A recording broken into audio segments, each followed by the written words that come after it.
Hello दोस्तों, स्वागत है आपका आप सभी का आपके अपने यूट्यूब चैनल कथा वार्ता में। आज हम जो आपको स्टोरी सुनाने जा रहे हैं उसका नाम है अपना दुख। प्राचीन काल में भारत में एक छोटे से आश्रम में एक साधु रहते थे। आश्रम में एक दो ही शिष्य थे।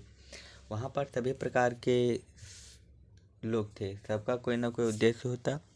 कोई अपनी मनोकामना पूर्ण करने के इरादे से आता तो कोई साधु महाराज का आशीर्वाद प्राप्त करने।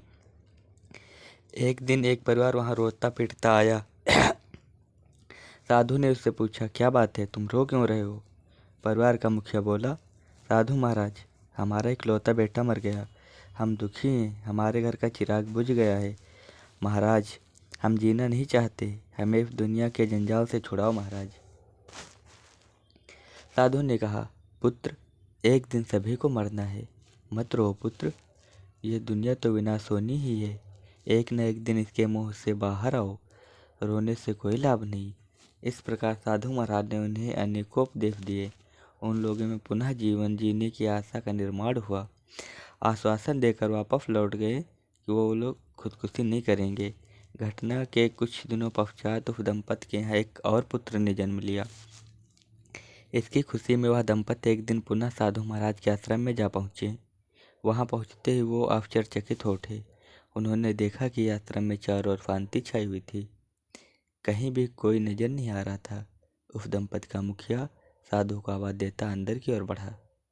अंदर जाकर उसने देखा कि साधु आश्रम के अंदर एक कोने में बैठे रो रहे थे। यह देखकर उसके आश्चर्य में वृद्धि हुई। उसने पूछा, क्या बात है महाराज, आप रो क्यों रहे हैं? क्या हो गया महाराज? साधु ने कहा, मेरी बकरी मर गई। कहकर वे पुनः रोने लगे। दंपति कुछ देर यह सोचता रहा, फिर बोला, परंतु महाराज, उस दिन तो आपने हमसे कहा था यह जीवन आती जाती है, एक दिन सभी को मरना है, रोने धोने से कोई लाभ नहीं। फिर आप क्यों रो रहे हो? इतना सुनते साधु ताव में आकर बोले, तुम्हारा बेटा मेरा बेटा नहीं था, पर यह बकरी मेरी बकरी थी। इतना सुनते हुआ दंपति उल्टे पांव वापस लौट गए। उनकी समझ में आ गया कि सबका दुख अपना दुख होता है। इस कहानी से हमें यह शिक्षा मिलती है कि दूसरों को उपदेश देना सरल होता है, पर अपने ऊपर जब कोई बात आती है तो उपदेश की सारी बातें धरी रह जाती हैं।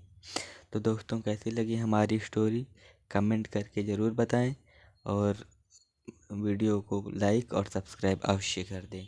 धन्यवाद।